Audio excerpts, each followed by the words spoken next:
It's my pleasure now to introduce Shaun McCarthy to wrap us up for today.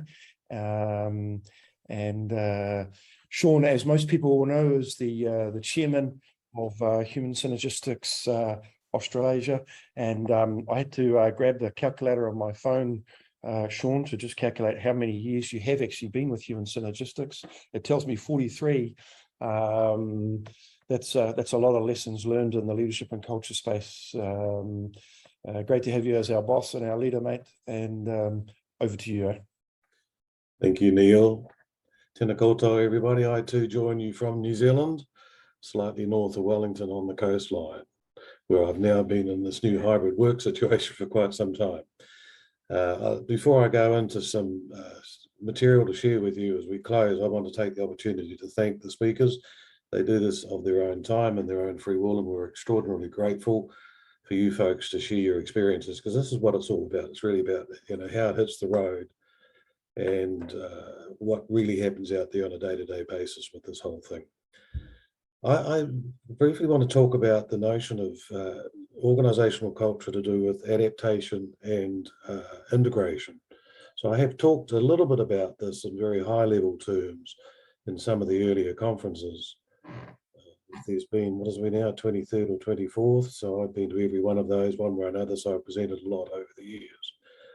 So interesting listening to the speakers talking about really what I want to talk about, and that is the ability of the organisation to adapt to changes in its external environment. So Amanda talked about transforming from radio to audio. Tracy talked about changing from an inward to an outward view, etc., etc.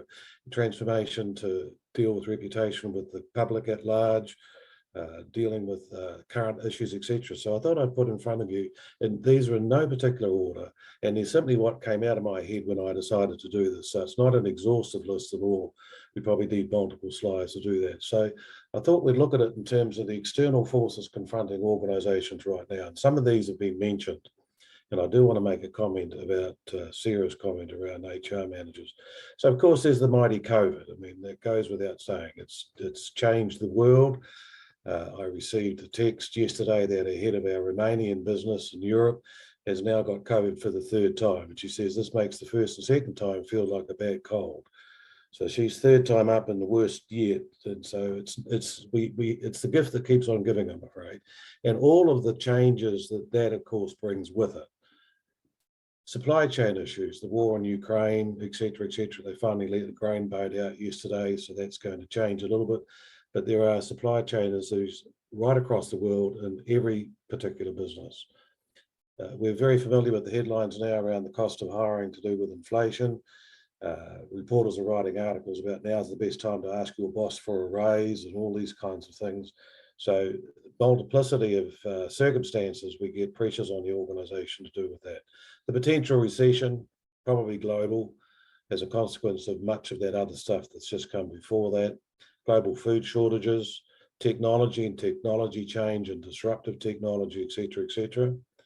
The social media, I mean, you may not know this in Australia or New Zealand for that matter, but recently a very large New Zealand online toy retailer took Glassdoor, is it Glass?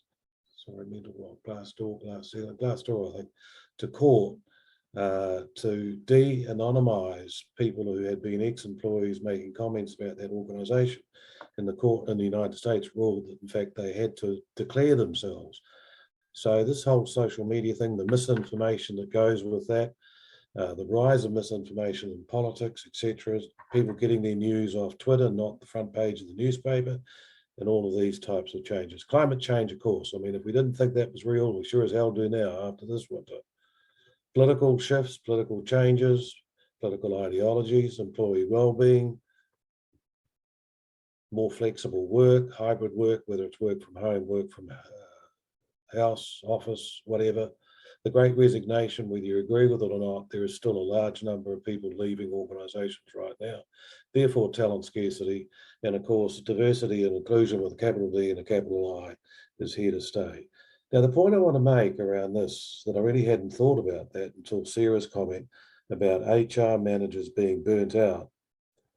is that these are not HR issues. These are organisational issues. And I think as an HR type community, we need to do whatever we can do, and we can do that through media, etc., is around emphasising that this is not work from home, work from the office, hybrid work, whatever you want to take out of that list, is not an HR issue, it's an organisational wide issue.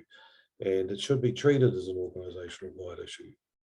So the idea of this whole graphic, it's a very simplified version, is that there's all these pressures for change being exerted upon the organisation and the impact that culture has on that. Now, much of the public media discussion around culture is looking at one small aspect of the integration. So what this graphic is attempting to show is that the organisation experiences competing demands. They have internal demands which come under the heading of integrating the business in terms of costs and growths and salary increases and people and costs associated with that, structures, etc.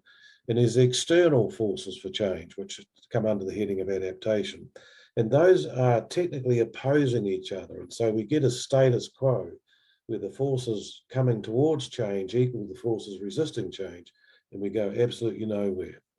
So the point that I wanted to make is that much of the public media stuff out there around culture is around toxic cultures, it's around the Me Too community, etc., as it all should be. I'm not saying anything other than that. It should be around that, but it's focusing on one aspect of culture only, and that's the integration aspect. What we've tended to forget about is the adaptation aspect of culture. So this model is designed to try and illustrate that organisational culture integrates that too many integrations here, but it integrates integration and adaptation. And that's why you see culture having such incredible influence over the way in which the organisation functions. With all of those changes that are coming down the pike today, and there's many more, as I said earlier, than just simply in that graphic I put together, is the culture will determine how effectively your organisation adapts to those changes. Treat flexibility of work or diversity of work or whatever it might be as an HR issue, and that will limit your ability to deal with it. So we need to see culture as not just about the nice place to work, the great place to work, the high engagement environment, etc. I'm not saying ignore that.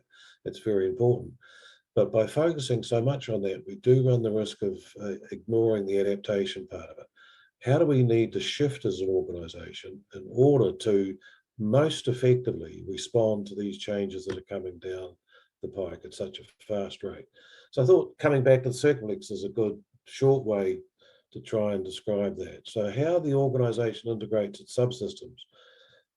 So with a constructive culture, there's an emphasis on people and all of what that involves. There's an emphasis on collaboration, there's an emphasis on network, there's an emphasis on involvement. He'll use the word participation, building on what Shane had just talked about. So basically it emphasises people. The passive defensive culture emphasises rules and policies. And this is the shift that Tracy talked about from Bar and Water, as it was more about rules, etc., than it was about customer requirements. So the passive defensive culture integrates its subsystems with rules and policies, and they've got policies for everything. Aggressive defensive organisations emphasise task and emphasise the things that need to be done, often at the cost of emphasising people. So how does it adapt to external demands now? So the previous line is very well documented in everyday media, this one less so. Constructive organisations, we know from research, react to changes in the external environment in a proactive way. And we've talked about that in absolute detail at many of these earlier conferences. Passive defensive cultures, on the other hand, tend to be somewhat inactive. They don't have a rule for the change, so they don't know how to deal with it. So it's, if we give this enough time, it'll go away kind of mentality. And yes, we've had people come in here before and talk about change, but they left and you will too, kind of thing. And I'm sure any of those speakers that came in as a new head of HR or CEO of an organisation that had that type of culture can empathise with that attitude. They basically wait until you fail as well. The aggressive defensive cultures, it's around reactive and crises management. So whenever you hear an executive group say, we love a crisis, we work so well when we've got a crisis, you've probably got an aggressive defensive culture. And we know, again, research-based evidence that Constructive cultures lead to this emphasis on people and proaction, leading to high performance. Passive defensive from an emphasis on rules to inactivity to vulnerability and or mediocrity. So if you are experiencing shifts in demands from your external environment, then it makes you extraordinarily vulnerable. If on the other hand you're not, it just allows mediocrity to rule. And these aggressive defensive cultures emphasize task over everything else with reactive crisis management, and therefore volatility of performance over time. And again, Dr. Robert Cook from the US has talked about that in some detail at previous conferences. So I just want to leave you with the thought that whilst culture is everything to do with people and toxic cultures and treating people well, not treating people poorly, etc.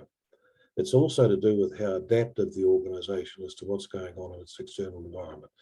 And one of the advantages of me being around for apparently only, what was it, Neil, 43 years? I think it's actually something like 45, is I've seen it all before. I've seen these organisations where they've had these defensive cultures. They've largely done little about it. And then today, they simply no longer exist. In closing, one of the things we like to do, and we take great pleasure in doing at our annual conference, is these culture awards that we give to organisations that have put considerable effort into their organisation's culture and changed it to become more constructive. So we have two types of awards. This round we have a third one. So the Culture Transformation Award is given to those organisations who have shifted from a defensive to a constructive culture, or potentially a first-time measures and have a constructive culture. And so they've achieved that before they've ever gotten involved with human synergistics. So there's two organisations that fit that category this year, Pinnacle and Corporate Edge, both consulting companies. Delighted to see the people who are delivering our materials living it on a day-to-day basis. So congratulations to the both of you. The second is the Sustainability Awards. This is where organisations have been awarded a transformation award and they have now remeasured and sustained that constructive or made it even more constructive still. And there are three that hit that category this year. So the Australian Conservation Foundation, which is a national environmental organisation in Australia, CENet, a Catholic Education Network technology organisation, and SHAPE, the construction building fit out folks who we've talked to, had presentations from them at previous conferences. We're very delighted to award you the Sustainability Award this year. And a new award that we've only ever given once before, we called it the Chairperson's, I think it was the Chairman's Award, so we felt we needed to change that for obvious reasons. So Yarra Valley Water have been measuring their culture now for 21 years. And they have been obviously awarded a transformation award, but they've also been awarded, I think it's 5 or 6 sustainability awards over the years. So we figured this is an extraordinary outcome, extraordinary effort. It has been a poster case study for us. It's in the book, In Great Company. They've spoken at our conference a number of times over the years. So congratulations and well done. You've done a fantastic job, and we're absolutely delighted to award you with the Achievement Award for Cultural Excellence. So congratulations. Thank you very much. Once again, thank you to the speakers, Amanda, Tracy, Sarah, Dan, excuse me, Ed, Shane. Again, they give very willingly of their time. We're extraordinarily grateful for the amount of time you put into this, and we thank you very much. There were some fantastic questions that came through, many more. I mean, my Q&A thing at the top of my screen is telling me we have 48 questions. So we do intend to answer the ones that obviously we didn't have time to do today. So one way we'll work to do this is through our Culture Bites podcast. If you're familiar with that, you'll know how good they are. If you're not familiar with them, we advise you to have a look, listen. So the Culture Bite podcasts available through any of the application stores, etc. And we'll find a way of involving our speakers in that and getting some answers to those questions for you. So thank you very much. Good morning to those of you. Well, it's now probably good afternoon in Australia as well, certainly as in New Zealand. So I hope you've enjoyed it. These interactive online experiences are very different from the town hall theatre kind of things that we've been doing for so many years. The technology is working extremely well. My challenge to you all is to think about what the implications of your current culture are for the way in which your people engage with your organisation and the way in which your organisation adapts to shifts in the external environment, because those shifts are only going to become bigger and more every time we talk about this kind of thing. So congratulations for your interest. We thank you very, very much and wish you a very, very good day. Cheers.